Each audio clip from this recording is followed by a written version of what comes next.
Hey guys, welcome to my channel. I am Tiffany. Welcome back. If you're a returning viewer, welcome. If this is your first time, here I do videos, nursing videos pertaining to the licensed vocational nurse, which is LVN. And I also do a little bit of lifestyle, health and fitness, and whatever. But today I will be answering some questions regarding the home health visit for the LVN. So I am preparing right now to go and see some patients, and I know I have gotten questions in the past, like what do you take, how do you prepare for a visit. So I did make a little list. Nothing is in a particular order, as in me getting ready to go today to see some patients. Like I said, it's not in a particular order, so maybe you want to take this time to get a paper and a pen, just so you can jot down a few things that I have for you.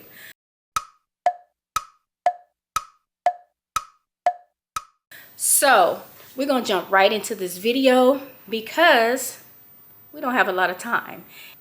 So first thing first, number one, is you want to make sure that you have the list of patients, right? So, excuse me. So you want to make sure that you have a list of patients that you're going to see for the day. You can write it down on like a notepad. So number one, you want to make sure that you have the list of patients that you are going to see for the day. So it depends. It goes from company to company. So if you are making your own list, then, you know, of course, you're going to write down the names of the patients for the patients. Or some companies require for you to go by their list of patients that they have made up for you. Then the next thing that I do is I try to like map out where each patient stays. Like say for instance, patient A doesn't live too far from patient B doesn't live too far from patient C, and so forth.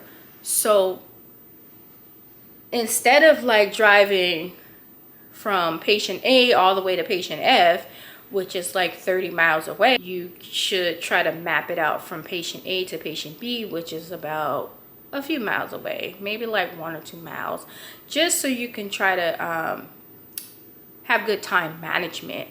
Because driving from one part of town all the way to another city and then another city, it takes up a lot of time driving.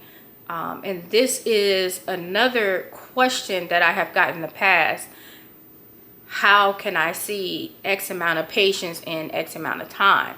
Is because I try to stick with good time management when when seeing the patients close by each other on certain days. Let's say for 5 patients, I try to do all in one area for Monday, and then another 5 for Tuesday in the same area, instead of going all the way across town. So, and I have a list here, so don't mind me if I keep looking down at my phone, because I did make up a list for you guys, and you know, with all the questions that you guys had. So yes, first thing first is making the list of the patients and mapping out where they live, just so you can keep good time management. Second thing, which should have been like with the first thing, is going over like the patient's history, their care plan, things like that, like what you would need for their visit. Like let's say patient A is wound care, patient B is like medication management and teaching. So you want to make sure that you have, let's say for patient A, all of your wound care supplies. If not, then you will probably have to contact maybe like your home health to see if you can go pick up the supplies, or somebody can bring them to you, or you can just go and purchase them. However the policy is for your home health that you're working for. But make sure that you're going over the patient's care plan. You do want to know about the patient before you go and see the patient, because you don't want to go there blindly like, what am I supposed to do? And then sometimes it's like looking at the patient's info at the last minute, like right when you pull up in front of their house, that's not cool. Because what if you need something for that patient, then you don't have it? So yeah, so it's going over the patient's care plan and making sure that you know everything about the patients, because some patients, well, all patients are pretty smart. They're going to ask you, why are you here to see me? What are you here for? You know, and you want to be able to answer those questions for them. And another thing, which is another key factor, is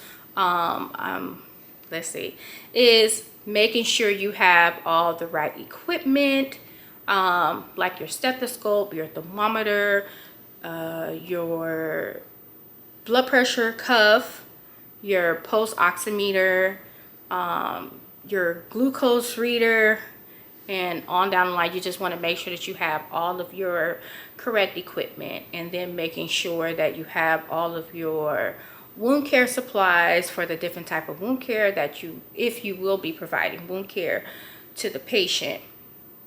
And let's see. So you want to make sure that you have all of your PPE, your personal protective equipment, such as gloves, if you need gowns, foot booties, mask, and hand sanitizer, of course. You want to make sure that you have that. And I also keep like bleach wipes, alcohol wipes, things like that, because between each patient, you also want to make sure that you're sanitizing your equipment, just so even if you may think that the patient don't have anything, you always want to treat everybody like they have something and sanitize your equipment, just so you won't transfer anything from one patient to the other that you don't even know about, you know, and then transferring stuff to yourself. So you want to make sure that you have that in your car. And another thing that I make sure that I do have is this, which is like a weekly planner. As you guys can see, I got this from like Dollar Tree, and I'm going to show you guys. So let's say, for instance, like it has spaces where you can write in there. It's like a calendar book. Okay, so in your weekly planner, you want to make sure that you're writing the patient's name. Let me fix you guys. So you want to make sure that you're writing the patient's names down and the times that you're seeing the patients, or and also calling the patient and their families to schedule the time and date that you're going to see the patient. Let's say patient A, you have them scheduled between 8 a.m. and 9 a.m. But for me, if I have like a lot of patients that day, little bit more than my usual patient load, then I would give like a 2-hour time frame. Let's say from 8 a.m. to 10 a.m. because sometimes, you know, that can help you with like the in-between driving time from one patient to another. So definitely have your little calendar book or your weekly planner, just to keep up with the times that you're supposed to see the patient, because it's nothing better than being on time to see your patient. And it makes you happy and feel better, makes them happy also. So another thing is you want to keep like little stickies or just a little piece of paper just to write notes for each visit that you do. Say for instance, if they have a medication change, if you can't send the message right then to the home health, then you can write it on your sticky note, for at the end of the day you can send the notice to the home health to let them know what's going on with the patient. Also, you want to make sure that your cell phone is charged.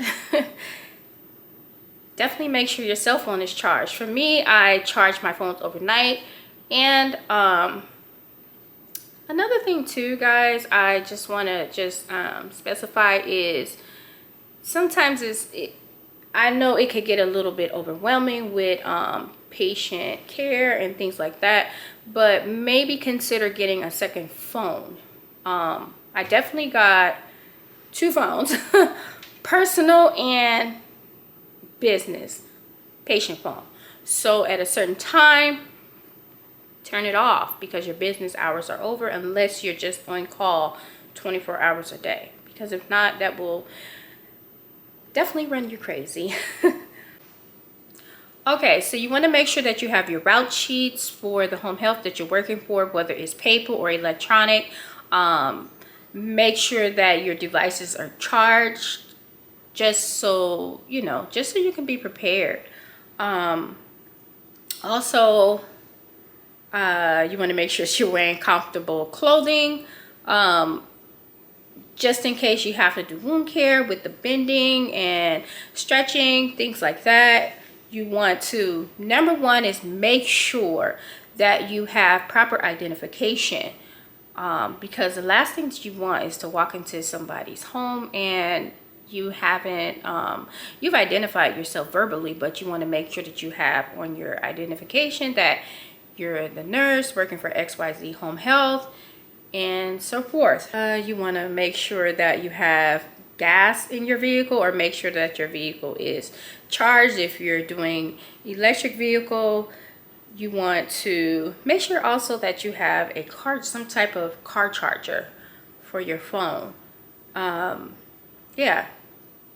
And I also make sure that I have water in my car, just in case I'm thirsty. And I also prepare like a little snack. I really don't eat food when I'm on the go like that, just because I'm in between each patient, and I don't know, that's just me. I just cannot eat unless I'm just like super hungry in between patients. That's just me. Yeah, I just have like this thing with these germs. So yeah, unless, I mean, I don't have anything against anyone that goes and eat in between patients, which is fine, just as long as you sanitize really well. That's all.